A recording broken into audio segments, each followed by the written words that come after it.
사랑이 많으신 하나님, 무거운 짐, 큰 근심과 모든 생각들을 가지고 오늘 이 시간 주님 앞에 나왔습니다.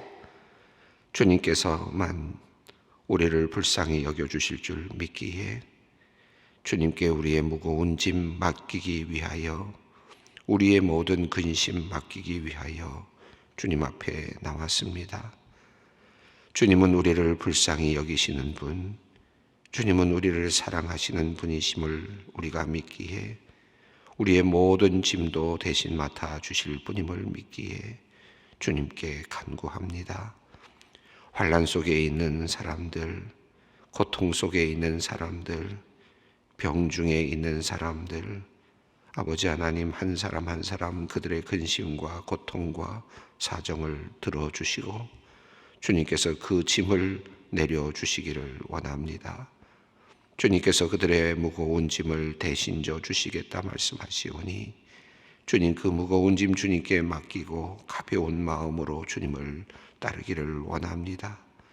주님께서는 우리가 이 세상을 살아가는데 부족함이 없도록 세상을 이길 힘을 주시겠다 약속하셨사오니 주님 그 힘을 우리에게 주시어서 우리가 거뜬히 이 세상을 살아내며 주님께 영광을 돌리는 삶을 살게 하여 주시옵소서.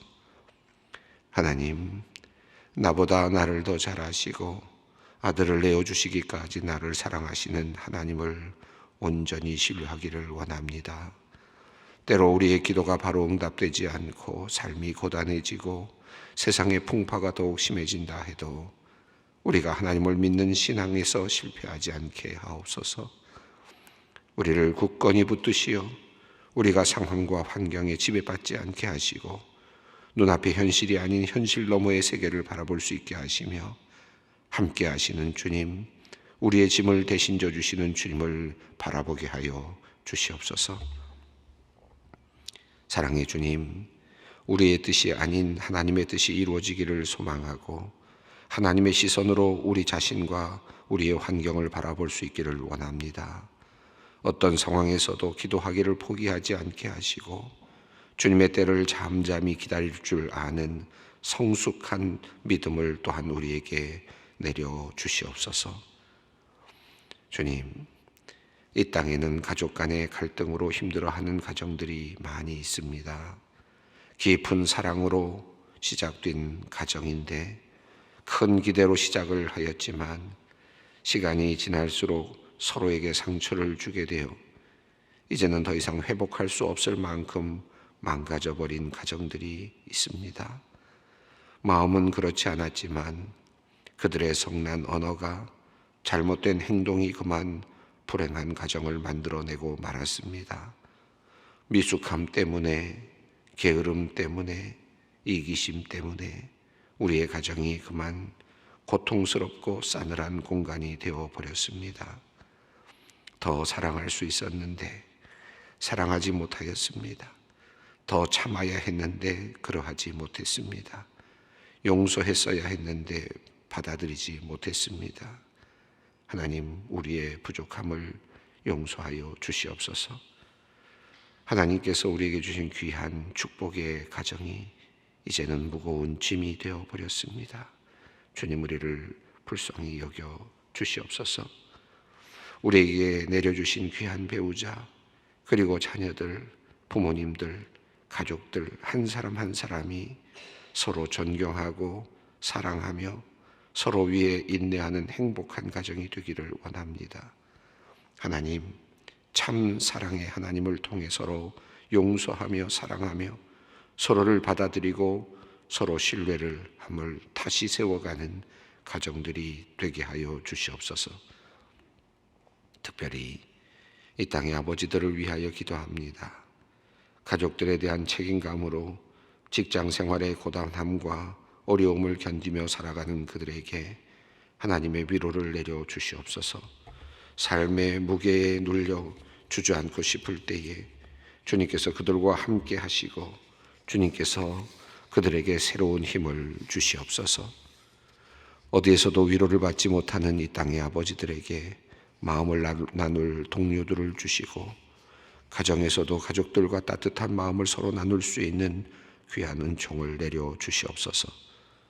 아이들과 따뜻한 사랑을 나누지 못하고 아들, 딸들과 마음을 깊이 나누지 못하는 아버지들에게는 자녀들에게 다가갈 수 있도록 마음을 열어주시고 약한 부분을 내려놓을 수 있는 용기도 허락하여 주시옵소서. 폭력을 행사하거나 거친 말로 아이들의 마음을 상하게 하는 미련한 아버지가 되지 않게 하시고 오직 깊은 사랑으로 따뜻한 말로 모범이 되는 행동으로 자녀들과 소통하는 지혜로운 아버지가 되게 하여 주시옵소서. 하나님, 그리하여 온 가정이 화목하고 기쁨으로 가득한 가정이 되도록 주님 이끌어 주시옵소서. 하나님 또한 우리의 자녀들에게는 부모의 헌신과 사랑을 감사할 줄 아는 마음을 넓혀 주시기를 기도합니다. 부모님의 말을 그저 잔소리로 듣지 않게 하시고 성경 말씀대로 부모님을 존경하고 공경하고 부모님의 말씀에 순종하는 복된 자녀가 되게 하여 주시옵소서. 믿지 않는 가정에서 외롭게 믿음의 싸움을 하고 있는 성도들을 위하여 기도합니다. 가족의 구원을 위해 눈물을 흘리며 기도할 때 주님이 그 아픈 마음을 헤아려 주시기를 기도합니다. 도무지 소망이 보이지 않을 것 같은 상황 속에서도 기도하기를 멈추지 않게 하시고 하나님의 때에 그 기도가 응답되는 기적과 기쁨을 누리게 하여 주시옵소서. 끝까지 하나님의 때 기도하며 또 하나님의 때를 기다리며 주님을 신뢰하게 하여 주시옵소서. 오늘도 병상에 누워 주님의 도우심을 구하는 성도님들을 기억하시옵소서. 치료의 능력이 임하시어 하나님의 구원을 나타내 보여주시옵소서. 수능을 앞두고 마지막 정리를 하는 우리 자녀들의 마음을 강하고 담대하게 하여 주시옵소서. 그들의 정신이 또렷하게 하시고 지혜롭게 하여 주시옵소서. 코로나19 양성 판정을 받고 병원에 입원하시게 되는 장로님을 위하여 기도합니다. 기저질환이 있어서 염려도 있습니다. 하나님, 건강한 모습으로 돌아올 수 있도록 주께서 지켜 보호하여 주시옵소서. 병상에 있을 때 외롭지 않게 하시고 두렵지 않게 하여 주시며 적절한 치료를 잘 받아서 나음을 얻게 하여 주시옵소서. 함께 기도하는 모든 가족들과 모든 성도들의 기도를 주님께서 들어주시옵소서. 이제 하나님의 말씀 앞으로 나아갑니다. 하루의 첫 시간 영의 양식으로 우리를 채우게 하시니 감사합니다. 이 음식 먹고 더욱 힘을 내며 새롭게 지혜롭게 살아내는 귀한 우리들이 되게 하여 주시옵소서. 우리 주 예수 그리스도의 이름으로 기도드리옵나이다. 아멘.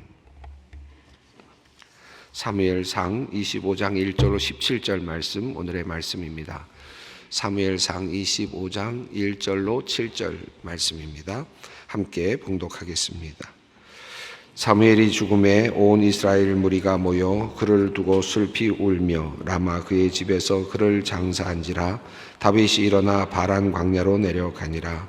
마온에 한 사람이 있는데 그의 생업이 갈멜에 있고 심히 부하여 양이 3,000마리요 염소가 1,000마리이므로 그가 갈멜에서 그의 양털을 깎고 있었으니 그 사람의 이름은 나발이요 그 아내의 이름은 아비가일이라. 그 여자는 총명하고 용모가 아름다우나 남자는 완고하고 행실이 악하며 그는 갈렙 족속이었더라. 다윗이 나발이 자기 양털을 깎는 다음을 광야에서 들은지라.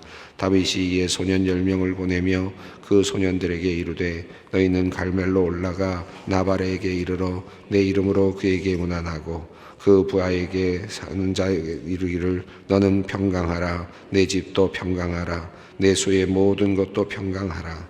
내 양털 깎는 자들이 있다함을 이제 내가 들었노라.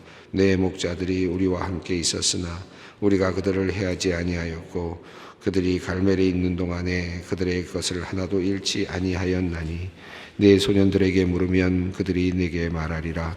그런즉 내 소년들이 내게 은혜를 얻게 하라. 우리가 좋은 날에 왔은즉 내 손에 있는 대로 내 종들과 내 아들 다윗에게 주기를 원하노라 하더라 하라. 다윗의 소년들이 가서 다윗의 이름으로 이 모든 말을 나발에게 말하기를 마침에 나발이 다윗의 화관들에게 대답하여 이르되 다윗은 누구며 이새의 아들은 누구냐? 요즘에 각기 주인에게 억지로 떠나는 종이 많도라. 내가 어찌 내 떡과 물과 내 양털 깎는 자를 위하여 잡은 고기를 가져다가 어디서 왔는지도 알지 못하는 자들에게 주겠느냐 한지라. 이에 다윗의 소년들이 돌아서 자기 길로 행하여 돌아와 이 모든 말을 그에게 전하매 다윗이 자기 사람들에게 이르되 너희는 각기 칼을 차라 하니 각기 칼을 차매 다윗도 자기 칼을 차고 400명 가량은 데리고 올라가고 200명은 소유물 곁에 있게 하니라. 하인들 가운데 하나가 나발의 아내 아비가일에게 말하여 이르되 다윗이 우리 주인에게 문안하러 광야에서 전령들을 보냈거늘 주인이 그들을 모욕하였나이다. 우리가 들에 있어 그들과 상종할 동안에 그 사람들이 우리를 매우 선대하였으므로 우리가 다치거나 잃은 것이 없었으니 우리가 양을 치는 동안에 그들이 우리와 함께 있어 밤낮 우리에게 담이 되었음이니라. 그런즉 이제 당신은 어떻게 할지를 알아 생각하실지니 이는 다윗이 우리 주인과 주인의 온 집을 해하기로 결정하였음이니이다. 주인은 불량한 사람이라 더불어 말할 수 없나이다 하는지라.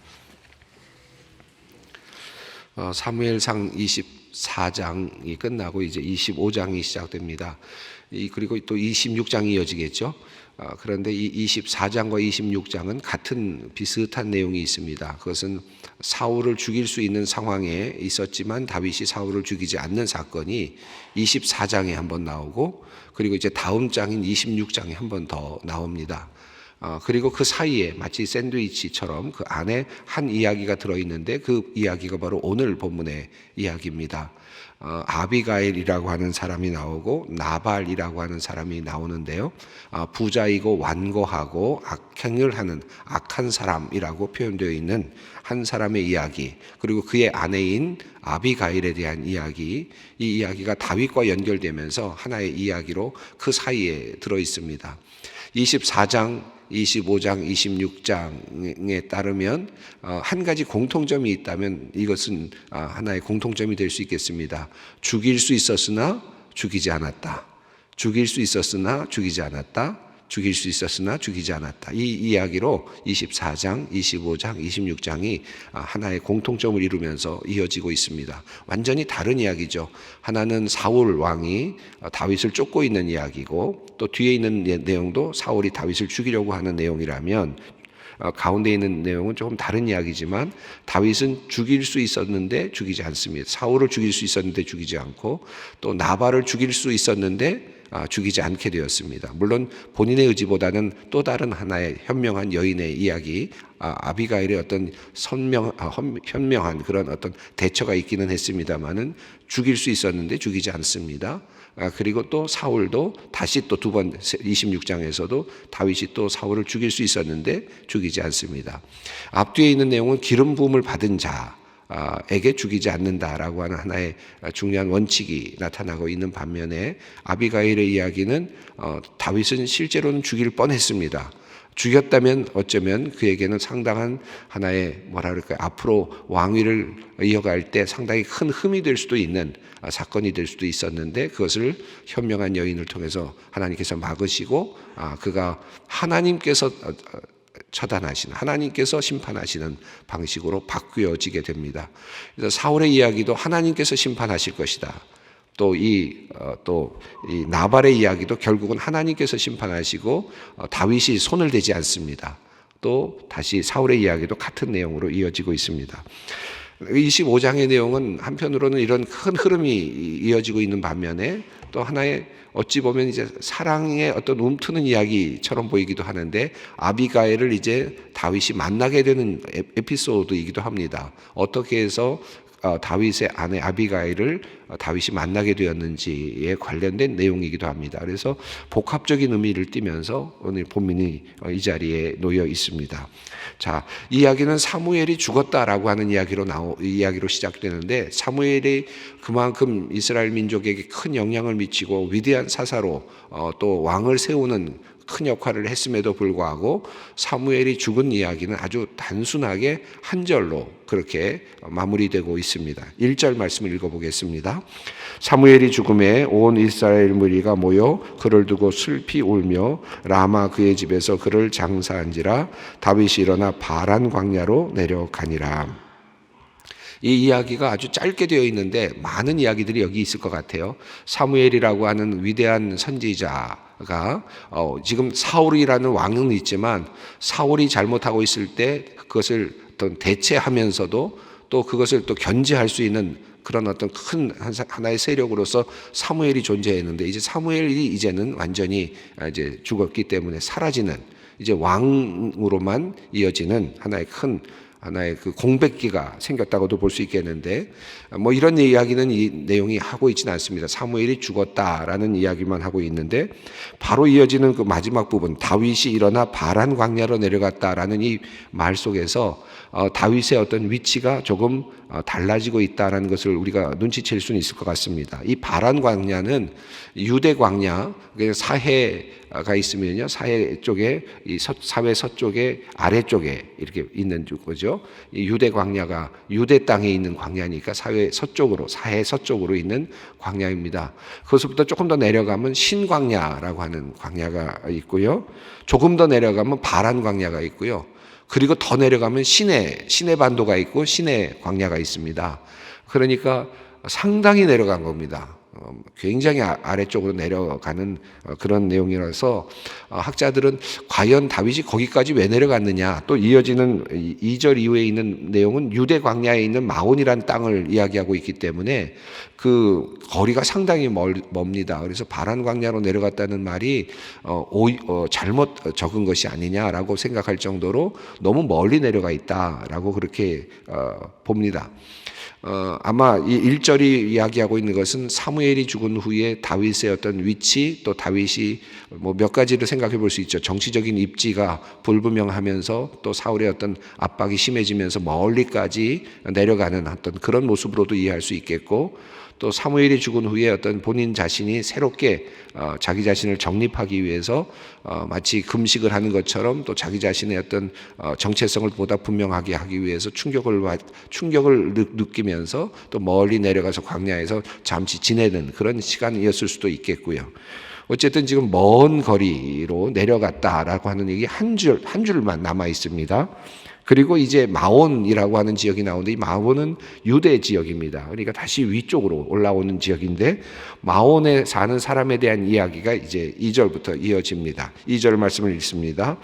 마온에 한 사람이 있는데 그의 생업이 갈멜에 있고 심히 보하여 양이 3,000마리요 염소가 1,000마리이므로 그가 갈멜에서 그의 양털을 깎고 있었으니, 이 유대 광야 쪽에 마온이라는 곳에 그런데 생업이 갈멜에 있다는 얘기는 상당히 여러 곳에 그 지금 자신의 재산이 퍼져 있다라는 것을 우리가 알 수 있는데요. 양이 3,000마리다, 또 염소가 1,000마리다. 뭐 지금으로 말하면 거의 뭐 재벌급이다, 이렇게 이해하면 좋을 그런 정도의 그런 나름의 어떤 표현인 것 같습니다. 그가 양털을 깎고 있었다. 목양을 하면서 이 목축업을 하면서 지금 양털을 깎고 있었다라고 그렇게 이야기합니다. 이 양털을 깎는 것은 목축업을 하는 사람들에게는 하나의 축제와도 같은 것이고, 이런 양털을 깎는 날은 상당히 축제일로서 상당히 아주 즐거운 잔치가 일어나는, 우리가 보통 곡식을 거두는 사람들이 추수하는 날이 있지 않습니까? 추수하는 날 축제가 일어나고 풍성한 어떤 식사가 있고, 이런 것처럼 이 목축업을 하는 사람들에게 양털을 깎는 날은 굉장히 중요한 날이고, 또 축복된 날이다, 경사가 있는 날이다, 이렇게 이해하시면 좋겠습니다. 그러니까 지금 축하가 있는 그런 시간이라고 할 수 있습니다. 자, 그 집안에 있는 사람의 이름과 그리고 자세한 내용이 소개됩니다. 3절입니다. 그 사람의 이름은 나발이요 그의 아내의 이름은 아비가일이라. 그 여자는 총명하고 용모가 아름다우나 남자는 완고하고 행실이 악하며 그는 갈렙 족속이었더라. 나발이라고 하는 사람이 있는데 그의 아내의 이름은 아비가일이다. 아비가일을 굳이 이야기하는 이유는 뒤에 아비가일의 역할이 있기 때문이고, 더 나아가서 아비가일이 그와 같은 만남을 통해서 다윗의 아내가 되기 때문입니다. 이제 후에. 자, 그래서 나발이라는 이름과 아비가일의 이름이 나타납니다. 근데 이 아비가일은 총명하고 용모가 아름다웠다라고 되어 있고, 남자는 완고하고 행실이 악했다 라고 그렇게 표현이 되어 있습니다. 자, 4절 말씀입니다. 함께 읽습니다. 다윗이 나발이 자기 양털을 깎는다 함을 광야에서 들은지라. 5절입니다. 다윗이 이에 소년 10명을 보내며 그 소년들에게 이르되 너희는 갈멜로 올라가 나발에게 이르러 내 이름으로 그에게 문안하고. 우리가 앞서 지금 전체 본문을 읽었습니다만은 읽으시면서 여러분이 느끼시는 느낌이 혹시 있었을지 모르겠습니다. 읽어 내려가시면서 이게 무슨 다윗이 지금 좀 조폭 같은 거 아닌가, 무슨 좀 보호세를 내달라고 하는 그런 지금 그런 모습으로 살짝 비춰지는 듯한 그런 내용이죠. 지금 다윗이 나발에게 소년들을 보내서 내가 너희들을 보호해 줬으니까 지금 축제일에 너희가 좀 나한테 뭘 달라라고 하는, 내놔라라고 하는 것을 그런 제안을 하고, 그것을 거기에 대해서 하나도 주지 않는 그런 나발의 그 반응을 본 다음에 칼을 들고 가자라고 하는 내용을 보면 이것은 마치 그 조폭과 같은 그런 느낌이 들기도 합니다. 그런데 이 이야기가 주고 있는 관점은 사실은 반대 입장인 것 같아요. 제가 이 본문을 읽으면서 계속 묵상하면서 느끼는 느낌은 이것이 도리어 지금 뭐 조폭과 같은, 그래서 지금 내가 보호를 해줬으니까 거기서부터 어떤 것을 뜯어내는 그런 개념이 아니라 진정한 그 지역의 어떤 보호자로서의 역할을 다윗이 감당했구나 하는 사실을 알려주고자 하는 것이고, 그리고 선의로 그런 부자들을 통해서 또 그렇게 보호해 주는 사람들이 또 도움을 받고자 하는 그런 것이었다는 사실을 말하고 있는 그런 내용이라고 볼 수 있습니다. 왜냐하면 몇 가지 사실이 있는데, 우선 양털을 깎는다라고 했는데 이 날은 축제일입니다. 그러니까 모두가 풍성한 날이고 그리고 잔치가 일어나는 날이니까 이런 날에는 사람들을 구제하기도 하고 어려운 사람을 돕기도 하는 그런 풍습들이 있었단 말이죠. 그러니까 이 날은 지금 충분히 도움을 받을 수 있는 그런 축제일입니다. 자, 이런 날을 선택했습니다. 그리고 다윗은 어떻게 합니까? 소년들을 보냈습니다. 여기서 말하는 소년들을 이해하기에 따라서는 병사들을 보냈다라고 이해할 수도 있지만, 여기서 굳이 소년이라는 말을 썼다는 것은 그들이 지금 연약한 모습으로, 지금 보면 어떤 위압감을 주지 않는 그런 모습으로 사람들을 보냈다라고 볼 수 있겠습니다. 그리고 이제 8절을 보면 8절 말씀을 읽어보겠습니다. 내 소년들에게 물으면 그들이 내게 말하리라. 그런즉 내 소년들이 내게 은혜를 얻게 하라. 우리가 좋은 날에 왔은즉 내 손에 있는 대로 내 종들과 내 아들 다윗에게 주기를 원하노라 하더라. 여기 보면 우리가 좋은 날에 왔다, 그죠? 잔칫날에 왔으니 내 손에 있는 대로 당신이 줄 수 있는 만큼만 좀 주십시오라고 하는 그런 의미입니다. 그리고 또 자기 자신을 또 낮춥니다. 내 종들과 내 아들 다윗에게 주기를 원하노라. 자기 자신을 아들로 낮추었습니다. 그러니까 말은 우리가 표현이 굉장히 지금 한글로 번역이 되면서 조금 더 약간은 좀 이렇게 위압적인 느낌이 들 수는 있을지 모르지만, 실제적인 의미는 자기를 낮추고 소년들을 보내고 잔칫날 보내서 지금 도움을 좀 달라라고 요청하는 그런 장면이죠. 자, 그런데 그가 도움을 요청하는 이유가 있는데 7절 말씀을 읽어보겠습니다. 내게 양털 깎는 자들이 있다함을 이제 내가 들었노라. 내 목자들이 우리와 함께 있었으나 우리가 그들을 해하지 아니하였고 그들이 갈멜에 있는 동안에 그들의 것을 하나도 잃지 아니하였나니. 예, 이게 굉장히 중요합니다. 다윗이 그 지역을 지금 다스리고 있고 나름대로 어떤 지역을 지금 치안을 유지하고 있었다라고 볼 수 있는데, 그들이 그렇게 함으로써 그 옆에 있는 양떼를 치는 사람들에게 해하거나 자기가 배고프다고 무조건 가서 뺏어오거나 또는 그들을 해하거나 하지 않았다, 또 그런 이야기죠. 다시 말하면 그 지역을 잘 지켜내는 하나의 왕과 같은 역할, 치안을 감당하는 이 역할을 충실하게 해냈다라고 하는 그런 의미겠습니다. 그러니까 아직 다윗이 왕으로 오르지는 않았지만 그럼에도 불구하고 그 지역을 잘 나름대로 다스리고 치안을 유지하고 또 억울하게 빼앗기는 일이 없도록 하는 일을 했다라는 것을 반증하는 그런 내용이라고 할 수 있겠습니다. 자, 그러니까 다윗은 지금 적절하게 지금 축제 기간에 가서 조금 도움을 요청하는 그런 모습이라고 할 수 있겠습니다. 자, 그런데 이런 이야기를 들은 나발이 어떻게 대답을 합니까? 10절 말씀입니다. 나발이 다윗의 서원들에게 대답하여 이르되 다윗은 누구며 이새의 아들은 누구냐? 요즘에 각기 주인에게서 억지로 떠나는 종이 많도다. 내가 어찌 내 떡과 물과 내 양털 깎는 자를 위하여 잡은 고기를 가져다가 어디서 왔는지도 알지 못하는 자에게 주겠느냐 한지라. 여러분, 굉장히 아주 강하게 주지 않겠다라는 말뿐만 아니라 나는 다윗 모른다. 다윗을 누군지도 몰라. 다윗이 죽인 자가 만만이요 사울이 죽인 자가 천천이다라고 했던 그 이스라엘의 노래를 몰랐을 리가 없을 사람이죠. 그럼에도 불구하고 다윗을 배척했습니다. 또 다윗을 도망한 노예로 이렇게 아주 폄하했습니다. 마치 사울 왕의 노예였던 것이 도망해서 지금 떠난 것으로, 어찌 보면 다윗을 너무나도 잘 알고 있는 사람일지도 모르겠습니다. 이렇게 이야기하면 근본을 알 수가 없다라고까지 이야기를 했습니다. 이새의 아들임에도 불구하고 근본을 알 수 없다, 이렇게 이야기를 하고 있습니다. 이것을 가서 전하니까 13절입니다. 다윗이 각기 사람들에게 이르되 너희는 각기 칼을 차라 하니 각기 차를 차매 다윗도 자기 칼을 차고 400명가량은 데리고 올라가고 200명은 소유물 곁에 있게 하니라. 자, 이때 다윗이 화가 났습니다. 그래서 자기가 그렇게 그들을 도와주고 또 보호해 주었음에도 불구하고 은혜를 모르는 사람을 향해서 칼을 차고 가려고 하는, 그러니까 인명을 살상할 수도 있었을 것이고 다윗이 인명을 살상하지 않고 재물만 뺏어 올 수도 있었겠죠. 그렇게 되면 어떻게 됩니까? 현명한 군주 그리고 훌륭한 왕이 되기보다는 사람에게 그것을 빼앗는 그런 존재가 될 수도 있는 아주 위기였다고 볼 수 있어요. 다윗에게도 큰 위기가 되는 것이죠. 잘 지금 어떤 지도력을 발휘하고 있는 상황 속에서 그가 올라오는 울분 또는 분노를 참지 못하고 칼을 차고 나가려고 하는 이런 상황이었다고 볼 수 있겠습니다. 이 상황 속에서 하인들이 아비가일에게 나발의 아내 아비가일에게 그와 같은 사실을 그대로 전했습니다. 그러면서 전하면서 하는 말이 나오는데 15절 말씀이 중요합니다. 함께 읽겠습니다. 우리가 들에 있어 그들과 상종할 동안에 그 사람들이 우리를 매우 선대하였으므로 우리가 다치거나 잃은 것이 없었으니, 그리고 16절입니다. 우리가 양을 지키는 동안에 그들이 우리와 함께 있어 밤낮 우리에게 담이 되었음이라.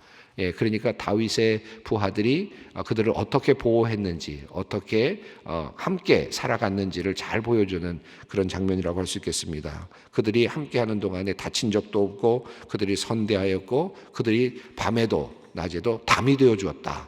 그러니까 사실은 정말 좋은 리더십을 발휘하고 있었던 다윗의 모습을 반증해주고 있죠. 도리어 거꾸로 그 소년들이, 그곳에 있는 종들이 그것을 이야기해주고 있습니다.